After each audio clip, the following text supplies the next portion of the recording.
Assalamualaikum warahmatullahi wabarakatuh. Waalaikumsalam warahmatullahi wabarakatuh. A'udzubillahi minasyaitonirrajim. Bismillahirrahmanirrahim. Alhamdulillahirabbil alamin. Wassalatu wassalamu ala asyrofil anbiya'i wal mursalin sayyidina Muhammadin wa ala alihi wa ashabihi ajma'in, amma ba'd. Di sini sudah berkumpul, di belakang ada Bu Kabak beserta tenaga fungsional kita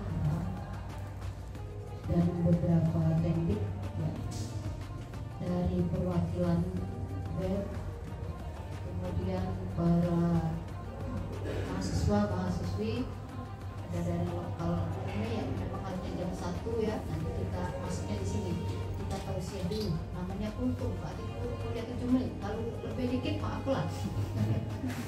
Kemudian juga dari ada beberapa perwakilan mahasiswa lain yang memiliki kesempatan untuk hadir bersama di sini. Ada bebek, ada angso.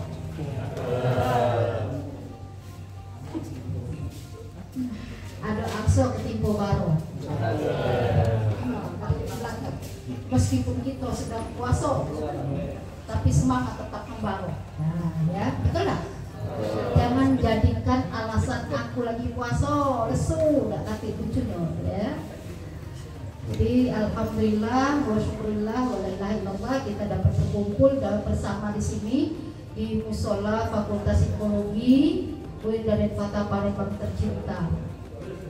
Salawat beriring salam semoga tercurah limpah kepada junjungan kita Nabi besar Muhammad sallallahu alaihi wasallam.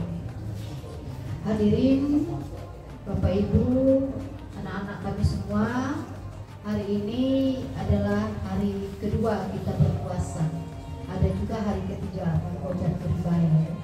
Terserah hari kedua, hari ketiga. Jangan sampai yang belum mulai sama sekali ada puasa, Kalau dia tidak berpuasa berarti dia tadi bukan termasuk golongan yang beriman.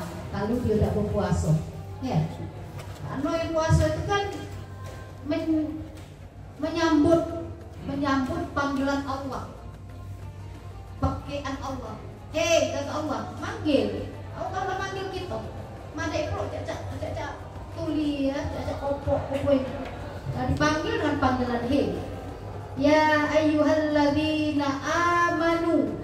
Hai orang-orang yang beriman. Panggilan bukan kata hai. Tanya dulu. Ada kata dengan panggilan hai. Bahasa kita hey, halo, bro and sister. Ya. Hai, wong-wong yang beriman. Ya, wahai orang-orang yang beriman. Panggilan untuk kita. Jadi kalau ada orang yang tidak berpuasa, tandanya dua. Tanda pertama memang imannya masih lemah, tidak beriman. Wong berislam, wong Islam, tapi tidak beriman, beda kan? Wong Islam dengan wong beriman itu beda. Jadi kalau dia kita jengok di bulan Ramadan masih cak mak dak baik, masih tidak berpuasa gitu. Tanda pertama memang dia belum beriman. Jadi dia tidak dengar panggilan Allah. Tanda kedua memang dia kopok. Nah, dipanggil omi tuli, pekat, kopok, lamaran, anak muda.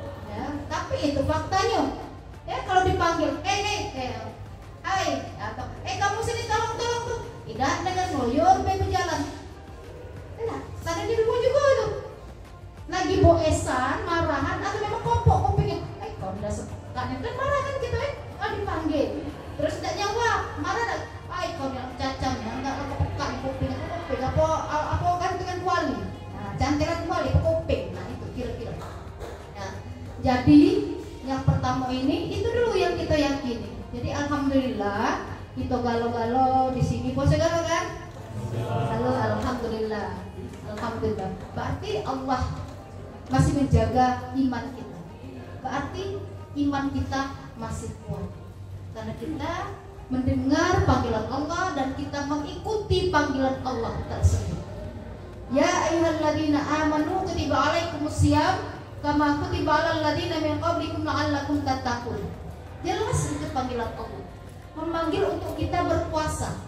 Ya, karena puasa ini juga sebenarnya meskipun bukan sebelum masanya Rasulullah SAW sudah diikuti oleh umat-umat sebelumnya. Kita ikuti saja ini, ya. Nah, apa sebenarnya? Karena di dalam jadwal baru kemarin sore, kemarin malam kita baca. Dalam jadwal itu saya diamanahkan untuk membawakan kultum tentang puasa dan kesehatan mental. Itu udah judulnya tuh. Udah, ya? Iya. Ini yang pesan juga nih untuk tahun depan tuh lebih rapi lain ya di seminggu sebelumnya. Jadi saya akan membawanya juga ke kesehatan mental. Apakah ada hubungannya puasa kita ini dengan kesehatan mental? Pertanyaannya. Kalau yang pertama tadi tidak usah diragukan lagi. Kita puasa apa kita puasa karena kita orang yang beriman. Kita mengikuti perintah Allah dan perintah Rasulnya. Setuju? Setuju. Nah sekarang, ya, apakah ada hubungannya puasa ini dengan kesehatan mental?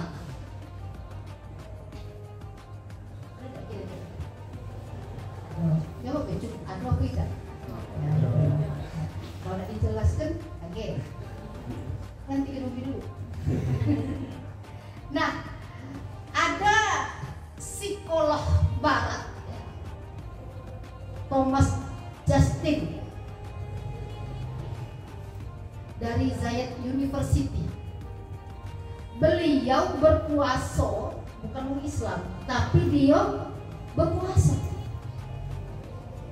Tujuannya lain, bukan puasa Ramadan. Puasa kan banyak tujuan puasa. Nah, kamu kaget jangan salah lihat ya. Ayo puasa siapa tahu ngurus juga badan dikit. Itu efeknya baik. Ya kalaupun kurus alhamdulillah, tapi bukan tujuannya tuh. Nah, jadi ini beda dengan psikolog. Karena kita orang psikologi, saya kasih contohnya juga seorang psikolog. Dia ingin membuktikan apakah memang berpuasa itu ada pengaruh yang signifikan terhadap kesehatan mental. Jadi berpuasa lah dia selama 2 tahun. Ya, dia namanya apa ilmuwan kan? Dia ada bukti gede, udah galak dan nyingun nanya Islam ini deh. Dia pengen membuktikan dewe apa sih pengaruhnya pada dirinya. Aduh apa itu? Selama 2 tahun dia berpuasa, 2 dekade dia berpuasa, ternyata ada pengaruh pada dirinya, pada mentalitasnya, pada kesehatan mentalnya.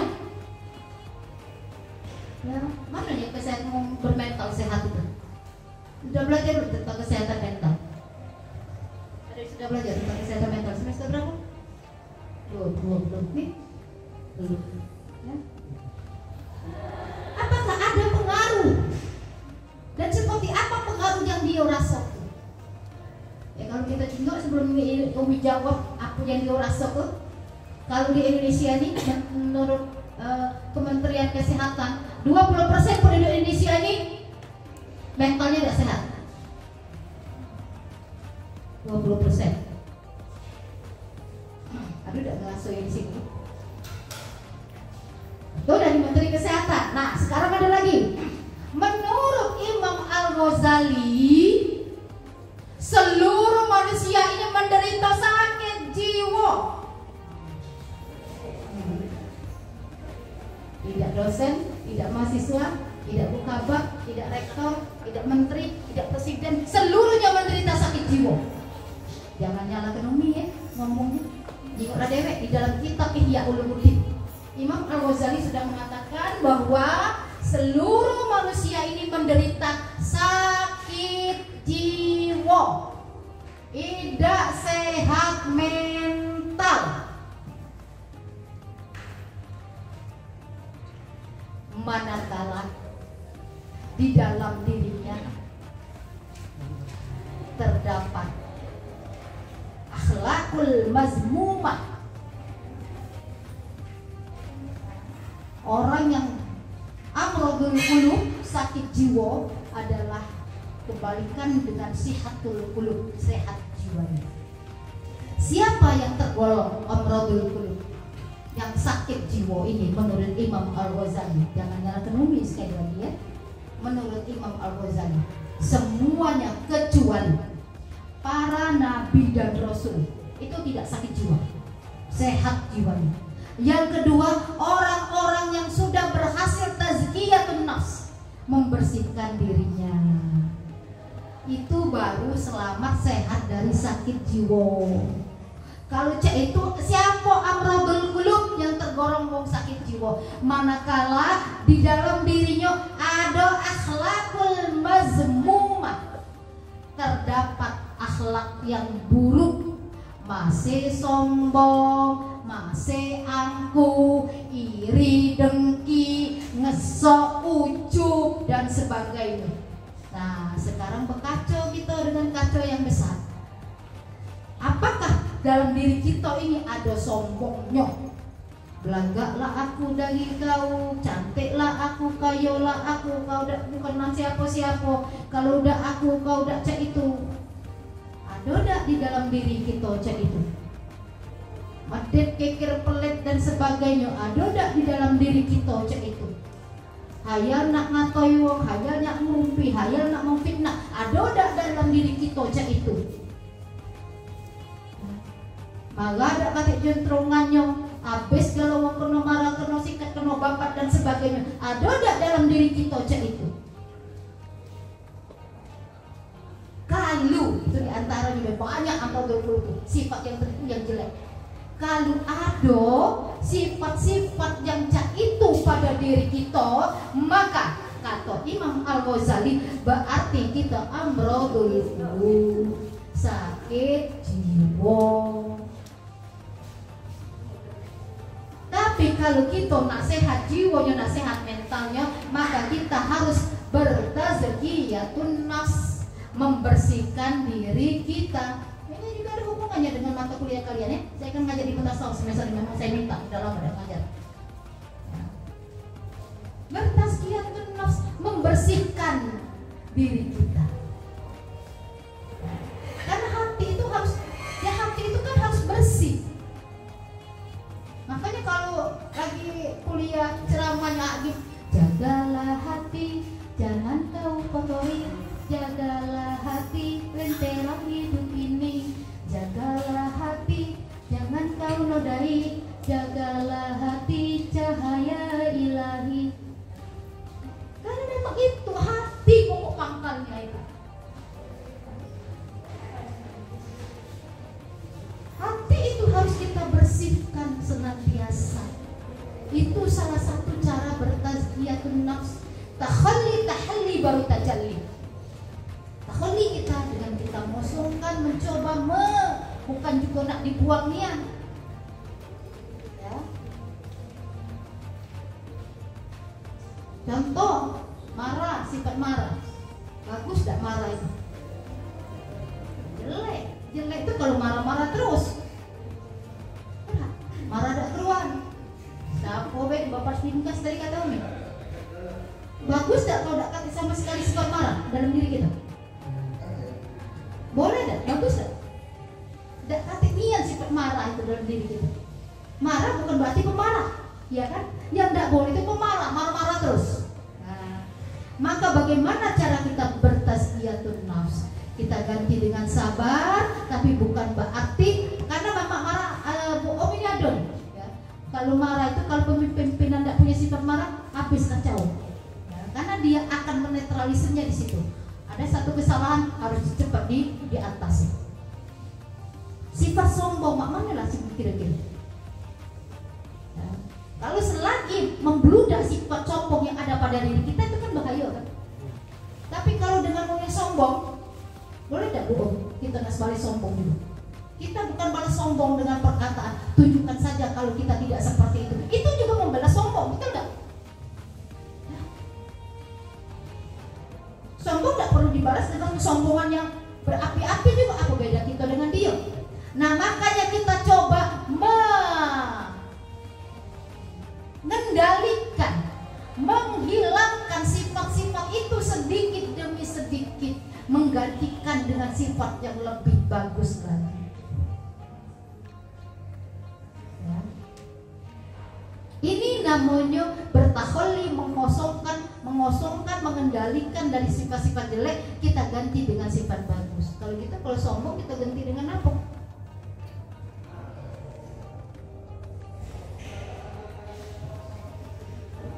Ada orang sombong, kita punya sifat sombong. Kau mencoba untuk menghilangkan sifat itu, digantilah dengan sifat Coba bisa juga.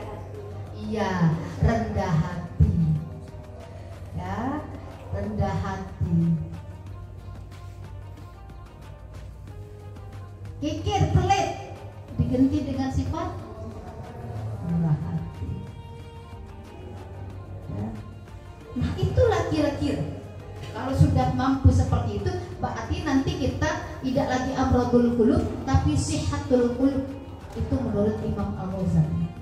Kembali kita kepada bahasan Thomas Justin yang sudah berpuasa selama 2 periode. Apa yang dirasakannya? Apa yang dirasakannya? Dia merasakan bahagia karena syukurnya. Walaupun puasanya tidak didasari oleh iman, ya, bukan karena iman dia berpuasa. Kita kan di luar bulan puasa Ramadan, kita juga kan melaksanakan puasa-puasa lain kan, puasa sunnah, nak Senin Kemis, nak puasa tengah apa bulan 2, 13, 14, 15, nak puasa-puasa yang lain kan banyak kan, puasa-puasa sunnah kan. Puasa Nabi Daud ini Pak Catur ini paling rajin puasa Nabi Daud, sehari puasa sehari tidak ya. Lagi kita juga setelah lebaran kita nak puasa Syawal dan sebagainya. Itu kan ada niat kan? Tidak kata yang puasa mau muslim itu nak puasa baik tanpa niat. Mesti dia makan sahur pakai niat. Ya. Tapi walaupun ada niat-niat lain ya, tadi kata Umi tadi ya, minta aku kurus ya, udah usah disebutkan niatnya.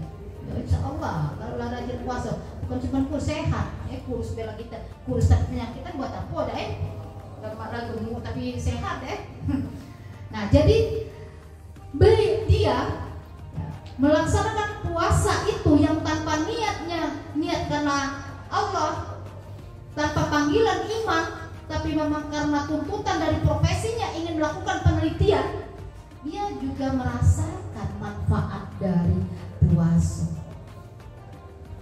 yakni bahagia karena bersyukur. Mana pajak bersyukurnya kira-kira berpuasa ini, dan itu membuatnya bahagia. Dia bersyukur ternyata ketika dia berpuasa, dia mengalami hal-hal secara manusiawi, keseimbangan sosial. Ini juga dalam teori sosial juga ada tentang keseimbangan sosial. Ini didapatkannya namanya ilmuwan kan, jadi sedikit-sedikitnya dikaitnya dengan ilmu yang dia kaji. Ada keseimbangan sosial yang dia dapatkan ketika dalam berpuasa. Dalam hidup ada keseimbangan, tidak makan terus. Ternyata ketika perut ini lagi kosong, itulah di dalam apa tuh namanya fungsi ya, fungsi kesehatannya tuh ada di situ. Dan dia juga bisa merasakan bagaimana orang-orang yang saat dia merasa lapar, ternyata juga ada orang lain yang lapar. Bukan karena berpuasa, karena memang dia tidak mempunyai apa-apa untuk dimakan.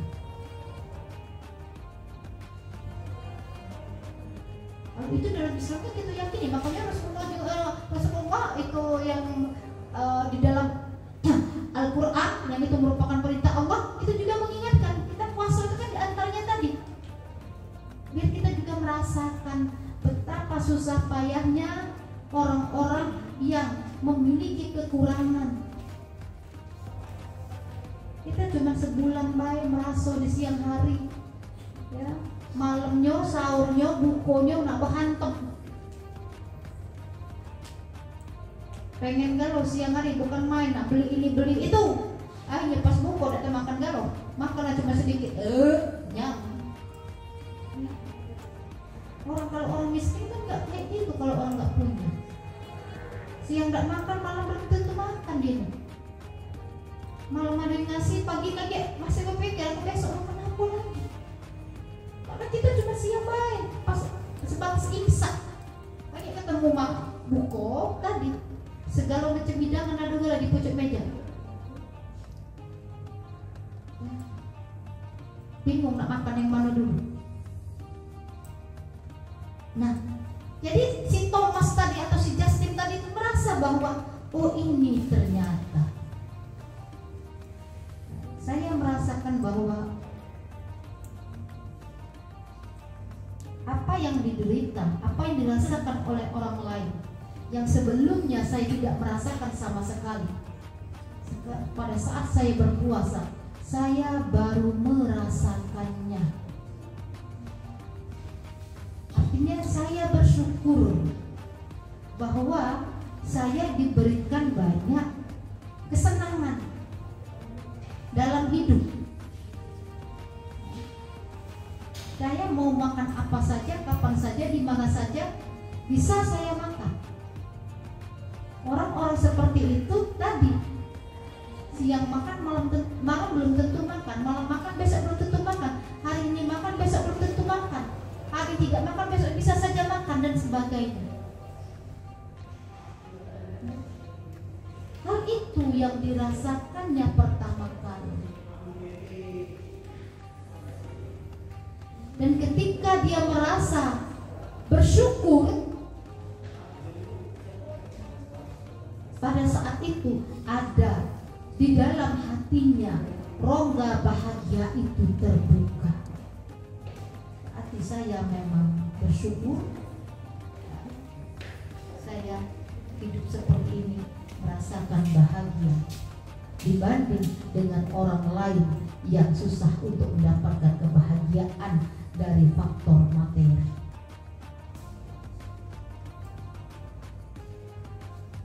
Nah, apakah ini bukan, kalau kita kan tanpa ada penelitian kayak gitu ya, kita sudah otomatis meyakini kan, ketika kita berpuasa itu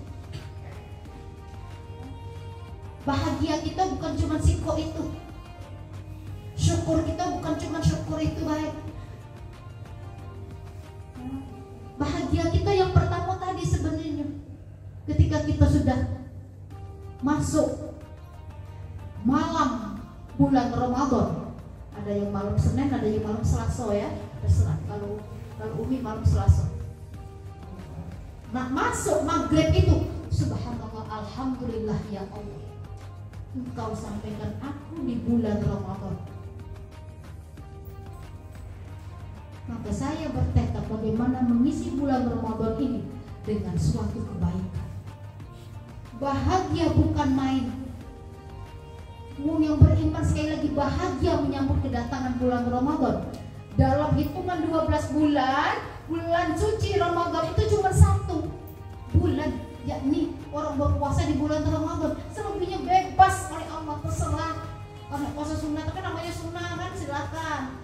Puasa laju, tidak puasa juga laju. Ya, Mak Uji kalau Pak Abu itu kalau ngomong, aku nak nyari ibadah yang nak nyanggu ke diri ya, kalau juga orang puasa ya, terserah. Pintu surga itu banyak. Nak lewat jalan apa laju. Nak jalan puasa banyak apa puasa. Nak jalan lewat apa tuh namanya sholat sunat banyak sholat sunat dan sebagainya. Nak lewat jalan sholawat Nabi silakan, terserah nak pilih. Kalau nak terbuka galau, mamal kalau galau banyak-banyak puasa iya, sholat sunat iya, sholawat iya, sedekah iya, segala macam iya. Seluruh pintu surga pacak terbuka. Nak kita pilih dan dia pintu surga yang mana baik, silakan. Ya, surga itu punyanya Allah, serah. Nah, itu. Kalau nak puasa di luar Ramadan terserah.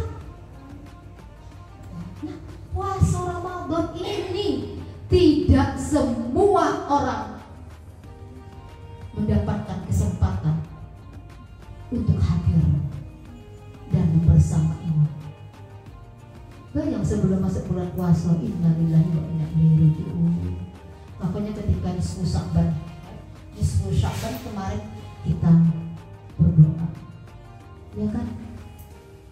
Kita selalu berharap dapat ketemu dengan bulan Ramadan. Ketika sudah masuk bulan Ramadan, maka wujudkan kebahagiaan kita. Apalagi yang membuat kita bahagia di bulan Ramadan? Kita bahagia kobe sepatah sehuruf kita membaca Al-Quran, pahalanya berlipat ganda. Bulan lain ya, satu kali sholawat kita mengucap pahala berlipat ganda. Bulan lain cukup aja dulu. Datang ke kampus kuliah, pahala berlipat ganda. Ya,